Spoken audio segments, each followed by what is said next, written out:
You can't stay king forever, no, especially in gaming. Halo, Call of Duty, World of Warcraft, the list goes on. It doesn't matter if you're the biggest RPG in the world, an FPS with a decade-long legacy, or T'Challa, King of Wakanda. If something stronger pops up, it will cast you aside and take its rightful place at the throne. Recently, there was a game that was thought to be untouchable, but now it's potentially stepping down faster than almost anything else before it.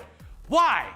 Is it our ever-shortening attention spans, or is it the fact that the game only really offers one unique thing, and honestly, it really does get boring after months of repetition? That's probably both. Here we go!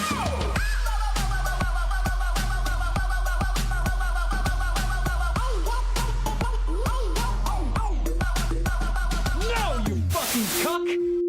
Peggy 18. PlayerUnknown's Battlegrounds has pretty much been the shining light of video games for about a year now because it offered something somewhat new to a majority of gamers. It brought Battle Royale style gameplay to the mainstream with its one and only mode and its one and only map where you would parachute into town alongside up to 100 other players, search frantically for things like gear and equipment, and then spend the rest of your time hunting other players, hiding, and eventually being pushed into the small area of the map for a last man standing shootout with whoever remained. The way you tell it, I'm surprised it lasted this long. It did.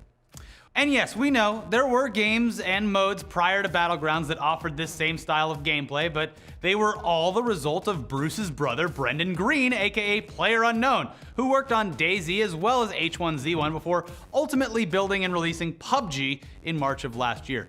There were plenty of problems with the game, obviously, but despite being launched as an early access title that ran poorly on even the strongest systems, it still blew up in popularity because it was a lot of fun and it was pretty damn straightforward compared to its predecessors. Yeah, so over the next few months as the game was being updated and optimized, it did become a lot better. And it also opened the door to gamers whose PCs didn't have the latest and greatest graphics cards and processors. Still, it ran like shit, but it was playable, and the install base and active users numbers reflected that pretty well. The game continued to rise in numbers despite all these drawbacks and a growing amount of cheating and hacking that the developer seemingly turned a blind eye to. It grew primarily because it had gained all of that name recognition. It was the latest release and objectively the best version of a Battle Royale style game. And it seemed like they were gonna just keep on improving it. But then, well, But then yeah, Fortnite was like, hold my beer, we're going in. They released pretty much the exact same mode attached to a game that was actually optimized for consoles as well as PC, and they did it for free. But whatever, it wasn't an immediate hit and didn't instantly draw PUBG players over. Around the same time, PUBG was balls deep in a deal with Microsoft to bring their game, which still wasn't even optimized for PCs, to their consoles, which ranged in power from low-end PC to potato that plugs into a TV set, and they all wanted to do this in time for the release of the Xbox One X. Not an easy task. Regardless of whether or not the development for their Xbox version drew resources away from the original PC version, it doesn't matter. It definitely felt like that was happening to the player base who ended up on PC only seeing minor upgrades and patches to the game for months straight. Seriously, we were waiting on the edge of our computer chairs for fucking vaulting.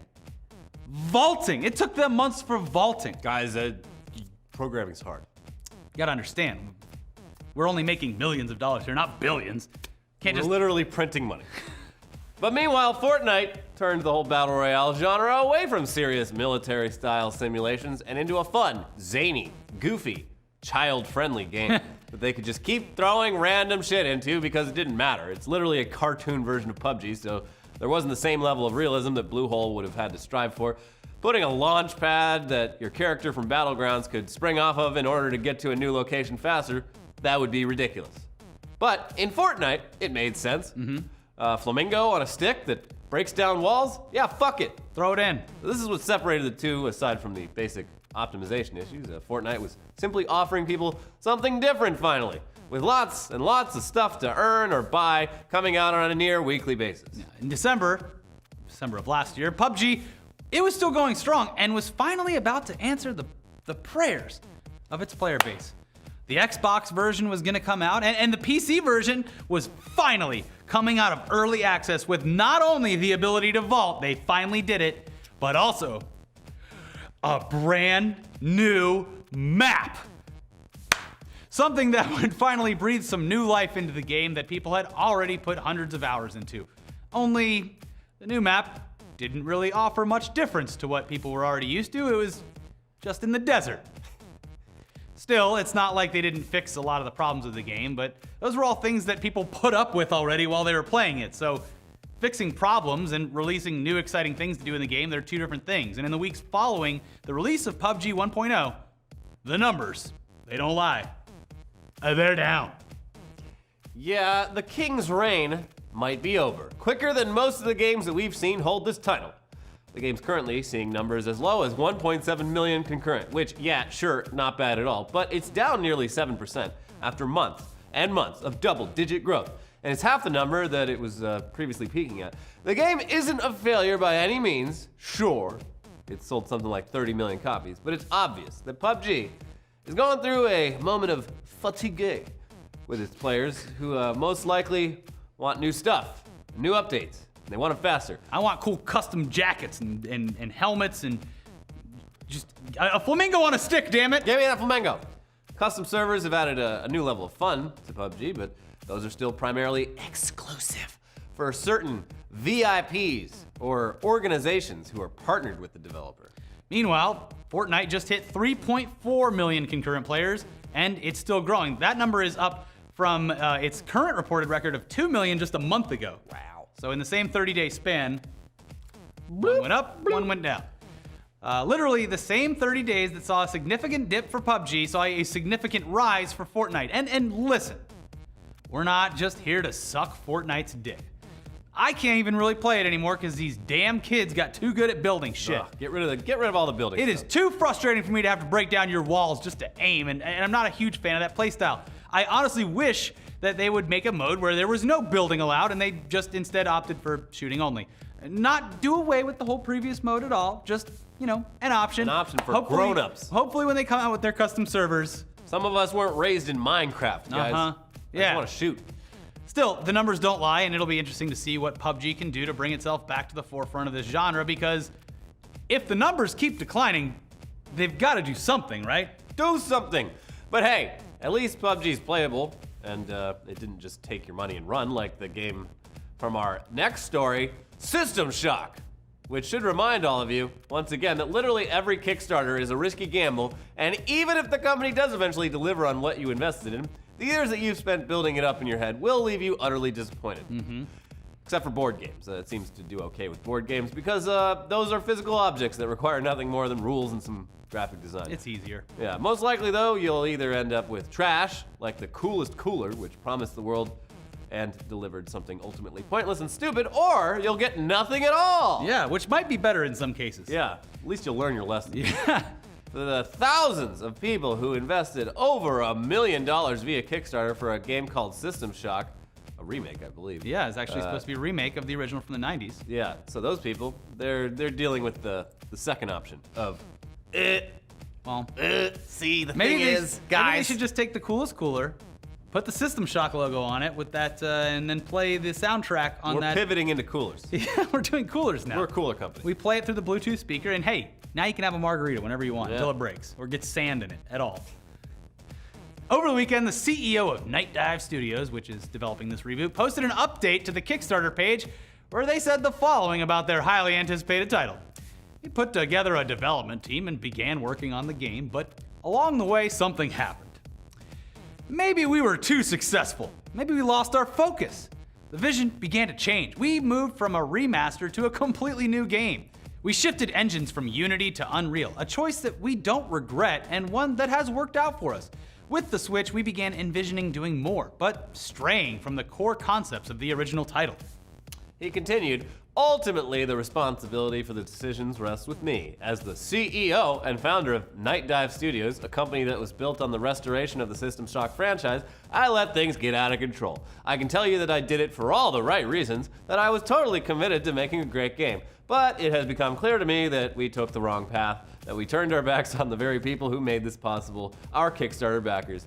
I have put the team on hiatus while we reassess our path so that we can return to our vision. We're taking a break, but not ending the project. Please accept my personal assurance that we will be back and stronger than ever. System Shock is going to be completed and all our promises fulfilled.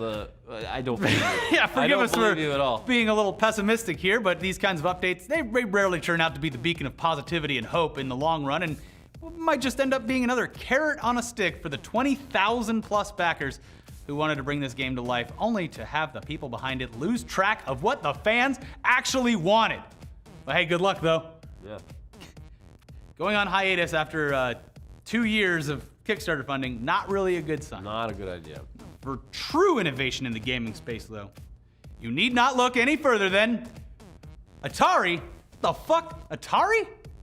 What? Yeah, Atari seems to be one of the first gaming companies, literally one of the first gaming companies, to stop complaining about cryptocurrency and instead embrace the coin. Yeah.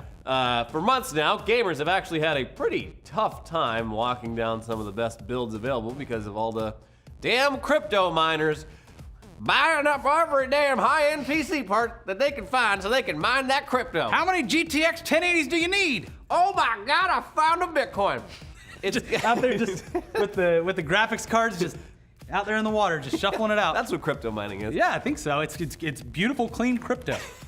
So yeah, the whole thing's gotten so bad that companies like Nvidia have actually asked retailers to only sell to real gamers and not sell in bulk.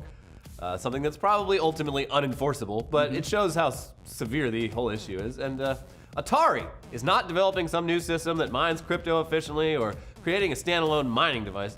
They're doing the opposite by attempting to introduce yet another cryptocurrency to the list. Because fuck it, why not? Yeah, they're making everything worse. Now you got another one to mine. They're calling it the Atari token, and at the very least, it seems like they're solving an issue that could actually make this cryptocurrency useful, unlike the thousands that do nothing. Bitcoin next! And they're doing it for something badass like actual gambling. Nice. Not that sissy loot box bullshit gambling that major corporations are shoveling at children whose brains will now be hardwired to enjoy gambling so that they eventually transfer over to the real thing and lose everything they've ever earned. Not that sissy stuff. Nah. No, Atari actually has casino-style games in Europe and wants to use Atari token to probably circumvent the usage of all those pesky actual currencies that just bog down the whole process of losing money. Yeah. Well, there isn't too much more info out there because you could assume that they want to keep any and all details as broad and appealing as possible because just the mention of blockchain or crypto will send your stock skyrocketing, which it did. It did. But in a post on Engadget from back in 2014 titled Atari's betting its future on gays and gamblers, what? There's some info about its casino-style games and its city-building game for the gays too, apparently. Let's get into this. Here's the details from that article. At some point early this fall, Atari Casino will go online with both virtual and real money games where you can and almost assuredly will lose playing at blackjack and poker tables plastered in asteroids and centipede branding. It's an approach that Atari CEO Todd Schaubetter said would help to broaden the company's gaming culture. You don't need to have grown up playing Atari's classic hits to appreciate the irony of betting money on a company that had more financial downs than it has ups. But Atari's wagering that the generation that did grow up on those titles has quite a bit of discretionary income that, coupled with a built-in nostalgia factor, could help pad its bottom line. Much like its forthcoming money grab approach to the LGBT community, these branded casino games seem to be no more than a hastily applied veneer atop a proven framework. What is this gay game? I still haven't. It's a mobile game like SimCity, but entirely like it's a gay community and just gay parades and stuff like that. And it came out.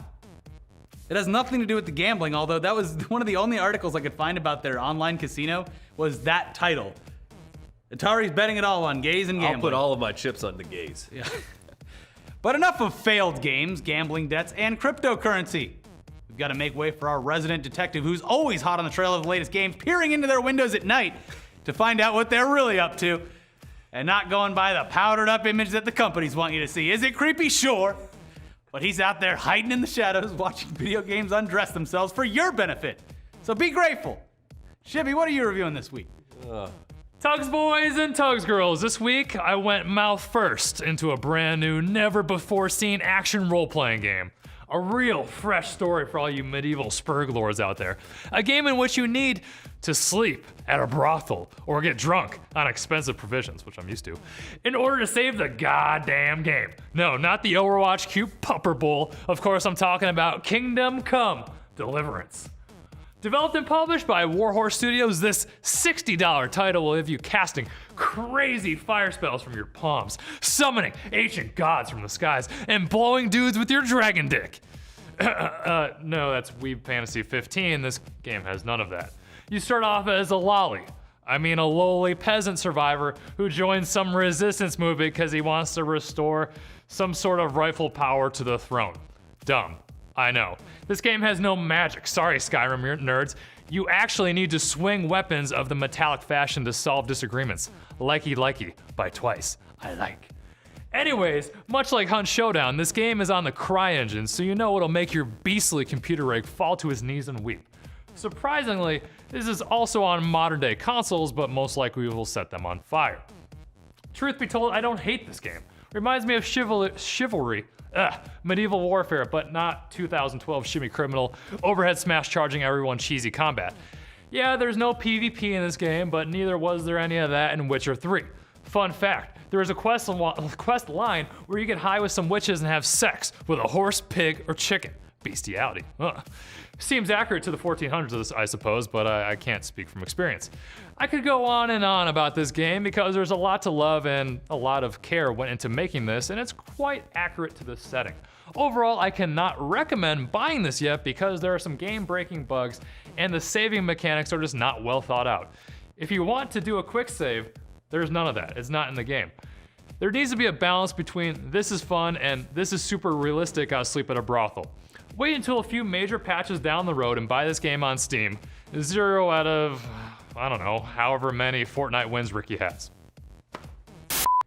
Well, thanks for that, Chibs. Seems like you're truly the only one that's uninformed on this show. But let's talk about another hack and slash game. This one has magic, though.